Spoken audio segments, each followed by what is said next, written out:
Bienvenidas, bienvenidos a una emisión más de Cultura al Derecho. El día de hoy tenemos como invitado al doctor José Ramón Narváez, quien se ha especializado, dedicado mucho al tema precisamente del derecho y el cine. ¿Cómo empiezas a trabajar sobre este tema, José Ramón? Platícanos. Sí, gracias Diego por la invitación y muy complacido de estar aquí con tu público. Bueno, pues yo empecé justo cuando estaba haciendo el doctorado. En la Universidad de Florencia había un grupo de filósofos del derecho que tenían una página especializada sobre cine y derecho internacional. Entonces ahí hice mis pininos con un análisis sobre el universo Batman, un poco sobre la razón de Estado y estas cuestiones. Mi director de tesis, Paolo Capellini, era fanático del cine, pero no lo hacía explícito, o sea, era un mundo paralelo que tenía. De ahí empecé a escribir mucho sobre cine y derecho. Cuando llegué a México empecé a trabajar el tema de las manifestaciones culturales del derecho y escribí un librito en Porrúa que se llama La cultura jurídica, ideas e imágenes, donde ya esbocé un poco una especie de teoría artística del derecho, por llamarla de un modo. Ahora, en esta fascinación que tienes por el cine, por las series de televisión, por esta relación que se va construyendo, precisamente platicando contigo era entender la ciencia ficción, todas estas series que hemos visto relacionadas con el derecho, y decidiste elegir algunas de ellas para poder retomar algunos temas. ¿Cuáles fueron estas series que te llamaron a ti la atención y por qué? Sí, bueno, creo que podemos ilustrar esto de cómo la ficcionalidad impacta en el derecho, ya sea a nivel didáctico, pedagógico, pero también en un análisis filosófico, hermenéutico, porque el derecho se expresa, se manifiesta a través de estas expresiones. Y elegí quizá las más icónicas, las más mainstream, porque pues eso ayuda a la gente a identificar. Star Wars, que me parece que es un universo muy identificable, que no es solamente cine, hay cómics, hay historias paralelas, spin-offs. Una generación que incluso creció y vive y siente la propia figura de Star Wars. No, y además se renueva con Mandaloriano, ¿no? O sea, me parece, mi hijo, que tiene 6 años, es fanático ahora del Mandaloriano, y eso lo reconectó a un universo en el que yo crecí a esa edad. Y el otro universo que me parece muy interesante de analizar es Game of Thrones, que bueno, pues para los adultos ha sido fundamental. Hay gente que creció, como dices tú, que creció una generación, 8 años de Game of Thrones, hoy siente incluso la nostalgia y le fue complicado incluso el capítulo final, pero pues tiene muchas referencias al derecho y a la justicia. Y por último, quizá una serie, vamos a decirlo así, disruptiva, iconoclasta, que es Rick y Morty, que si bien es serie animada, pues es serie animada para adultos y que propone un análisis totalmente complejo de la realidad a partir de estas cuestiones sobre el multiverso. Ahora, esta relación que tú empiezas, vamos a empezar con Star Wars, que tú ya lo mencionabas, este vínculo que existe generacional, que va representando incluso distintos aspectos sociales, políticos. ¿Cómo encuentras tú esta relación con el derecho y Star Wars? Bueno, Star Wars es muy interesante, primero porque se trata de una especie de confederación intergaláctica en la que en algunos momentos pues hay un sistema republicano, hay votaciones, en otros momentos tenemos un imperio, y esta lucha, digamos, entre la autocracia y la democracia, pues es lo que en muchos países luego a veces la historia nos puede conectar con estas narrativas. Y Star Wars, pues vemos por ejemplo, esta historia de Palpatine, que a través de un sistema democrático se vuelve el emperador. Vemos también cómo hay temas de seguridad pública representados en estos cuerpos, como son los Jedi, que tienen sus propios consejos, toman decisiones, juzgan, ejecutan, ¿no?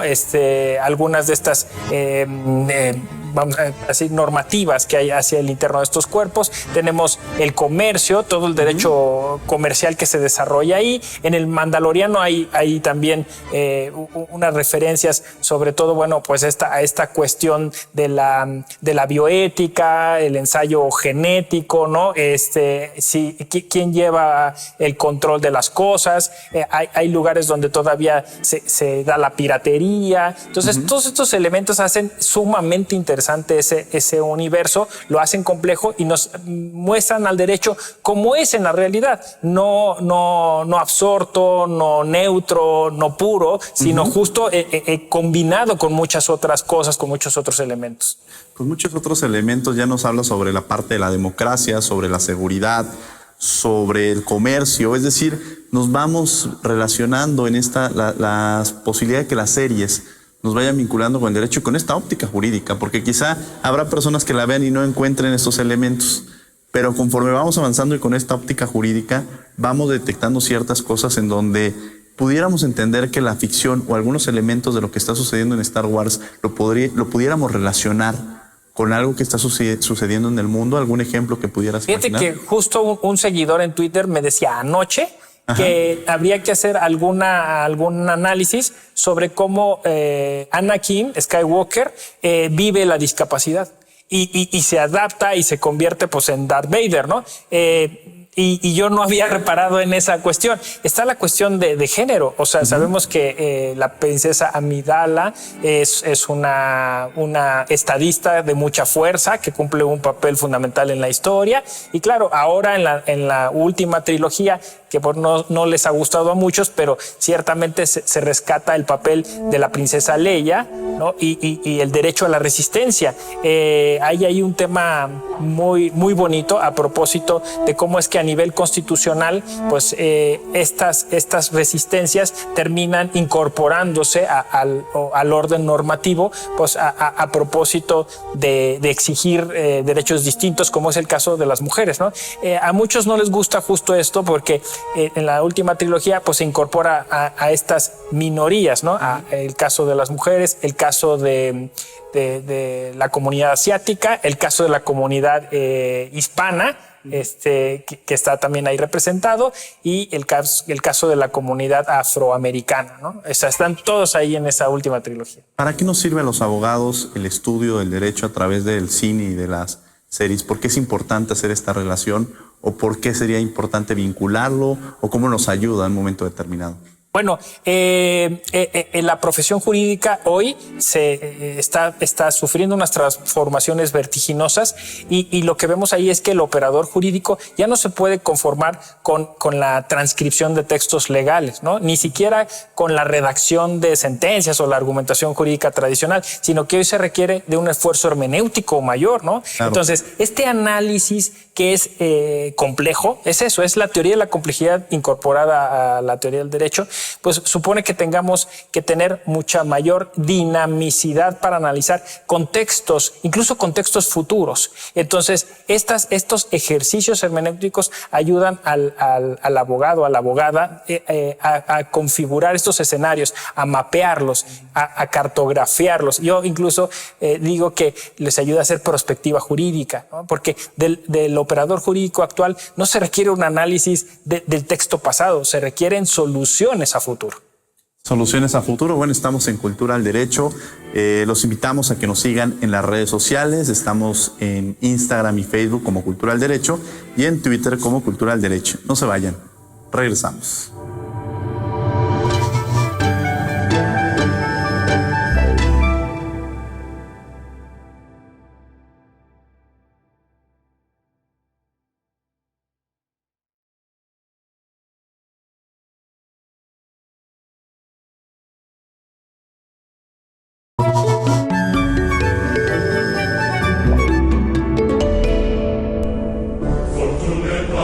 Estamos de regreso en Cultura del Derecho con José Ramón Narváez, hablando precisamente sobre la relación que existe entre el derecho y las diversas series que en un momento dado hemos analizado y hemos visto. Empezamos con Star Wars, en cómo existe este vínculo con la democracia, este vínculo con el comercio, este vínculo con todo el entorno jurídico, e incluso cuando esta evolución que se va generando en reconocer a estos grupos distintos, estos grupos incluso en situación de vulnerabilidad, y reconocer e identificar cada uno de los elementos a partir incluso desde una óptica distinta. Me parece que esto nos enseña las series, entender el derecho desde una óptica distinta, entenderlo, comprenderlo, y también para el estudioso del derecho, utilizarlo como una herramienta propositiva para poder analizar los cambios más importantes. Y en este sentido, quizá sería muy redundante, pero ¿por qué es importante entonces el derecho en este vínculo que existe con las series? Y me voy un poquito más allá, ya entrando también en esta parte que ya mencionabas. Entender, tú también te has dedicado un poco a esta parte de la democracia. Has trabajado mucho en este sistema democrático. Derecho, democracia, ciencia ficción y cómo a veces puede incluso superar la ciencia ficción a la realidad, ¿no? Y fíjate que esta ficcionalidad que hace mucha falta en la didáctica y la pedagogía jurídica nos lleva a un tema muy puntual, que es imaginar, ¿no? O sea, la imaginación, que es un sentido que tenemos los seres humanos y que pocas veces explotamos. Y curiosamente en el derecho es muy necesario, ¿no? Los proyectistas imaginan el derecho, ¿no? Y constantemente los consultores, el coaching, todo esto tiene que ver con eso, ¿no? Entonces imaginamos un mejor sistema jurídico, imaginamos una mejor democracia. Y en este sentido la ficcionalidad ayuda a ese ejercicio, ¿no? Decía yo de Star Wars, hay un tema concreto a propósito de la democracia y que es la interculturalidad. Desde muy pequeños entendimos que los Ewoks, por ejemplo, ¿no? O la gente, todo el pueblo de Chewbacca, eran pueblos distintos que incluso tenían sistemas normativos internos que tenían que ser de alguna forma incorporados a ese gran sistema intergaláctico, ¿no? Caso muy similar, por ejemplo, en Game of Thrones, ¿no? Quizá desde una narrativa un poco más crítica y compleja, e incluso hasta pesimista o nihilista de esta lucha por el poder. Pero también vemos ejercicios de crítica o tendientes a la democracia. Justo en el último capítulo, que a nadie le gustó, pero hay un gag, ¿no? de uno de los miembros de la mesa del consejo, en donde dice, es que esto lo deberían de votar todos, ¿no? Y todo el mundo se ríe, pero justo pues la audiencia contemporánea entiende que efectivamente, o sea, que toda esa construcción se puede leer de manera dialéctica, ¿no? O sea, es decir, que a veces esos ataques a la democracia reavivan en nosotros el deseo de mejorar la inclusión de los que son distintos y no logran hacerse escuchar pues a través de sus parlamentos porque no están representados ahí, ¿no? Claro, y ahorita que tomaste Game of Thrones, que además a mí es una de mis series favoritas, que además uno lo iba siguiendo, lo iba buscando, cada que terminaba la temporada decía, híjole, todavía falta un año para que podamos volver a ver la siguiente temporada. Bien decías, el final nos deja una serie de reflexiones. Quizá no nos gustó, pero creo que el mensaje era muy, muy concreto en algunos puntos importantes. Estos reinos que seguramente se van construyendo diferentes en condiciones económicas, políticas, incluso en la parte cuando en un momento determinado hay aspectos que nos enseñan este contexto mundial, ¿no? Y creo que esto nos va llevando también Game of Thrones, entender el contexto mundial y entender mucho más allá. Platícanos de esta serie también. Bueno, pues mira, casi iniciando la serie en la primera temporada, vemos cómo hay un cambio en el poder, ¿no? Cómo hay unas leyes que deben de cumplirse y cómo bien dices tú, en cada reino se van haciendo de diferente manera. Incluso vemos juicios, ¿no? De distinta índole donde está la sede de los 7 reinos. De hecho, hay una gran estatua de la justicia y cuando se realizan juicios ahí, pues vemos incluso testimonios, vemos cómo se llevan a cabo estos procesos. Y en otros lugares se llevan a cabo como tipo ordalías, o sea, juicios de Dios, como se decía en la Edad Media. Y esto efectivamente, como lo dices tú, pues tiene que ver con esta diversidad, con estos distintos sistemas comparados que existen en el mundo y que pueden existir incluso dentro de un propio territorio, ¿no? Y cómo algunos pues se van mezclando con lo político, ¿no? Y cómo va habiendo esta tensión entre esos sistemas jurídicos y los sistemas políticos. Esos sistemas jurídicos y estos sistemas políticos. Me gustaría entrar también en esta fase, ya estamos relacionando, ya vimos Star Wars, ya vimos Game of Thrones, en esta vínculos que existen que me parece que valdría la pena retomar es democracia, el aspecto jurídico, la diversidad cultural. Sí. Es decir, vamos retomando muchos elementos de esta índole, el aspecto económico incluso, ¿no? Estas divergencias económicas. El banco, ¿no? En Game of Thrones hay un asunto ahí con una sociedad de banqueros que quieren controlar lo político, ¿no? Y influyen mucho en quién va a ser el próximo nombrado. Claro, y esta parte también de, bueno, ya lo dices, y también incluso estas familias, ¿no? Estas grandes familias que se van construyendo, que se van heredando, un poco hablando de esta figura de la monarquía, que de alguna manera es un retrato de la historia. A veces, tanto ver Star Wars como Game of Thrones nos van remitiendo a contextos políticos históricos que en un momento determinado nos enseñan más allá de lo que ha vivido la sociedad, y también la construcción de los derechos. Porque estos derechos, esta conquista de la democracia, estos procesos no llegan de un aspecto divino, sino es la conquista en un momento determinado de luchas sociales y de grupos que en un momento determinado se organizan, y creo que en cada una de estas series lo vamos viendo, ¿no, José Ramón? Pues es que eso no nos gustó, por ejemplo, de Game of Thrones, ¿no? Porque, pues, al final la narrativa fue empoderando a una mujer, a la madre de los dragones, ¿no? Claro. Que si bien pierde un poco la razón y el juicio, la solución no era asesinarla, ¿no? O sea, fue quizá la peor salida posible, ¿no? Creo que eso es lo que nos molestó a muchos, ¿no?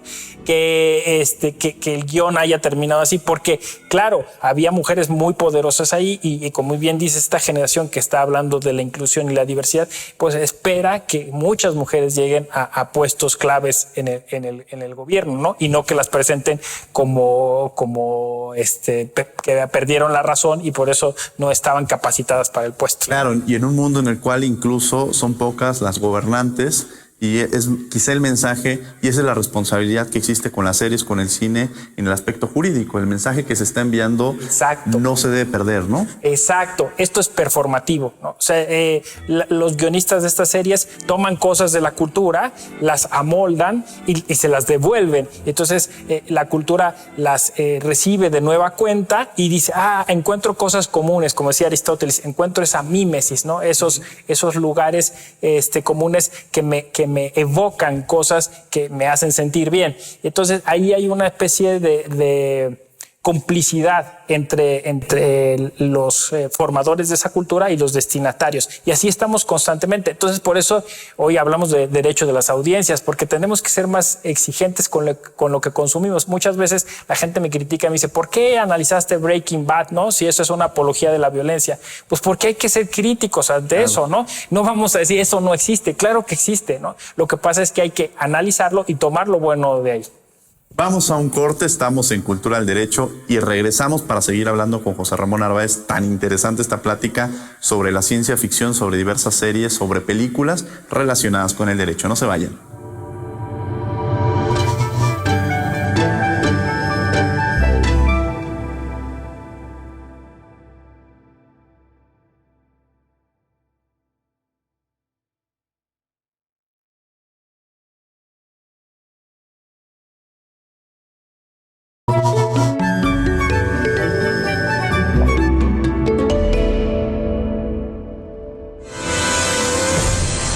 Ok, sabemos que este programa ha estado plagado de referencias a series y pelis, que a lo mejor no has visto.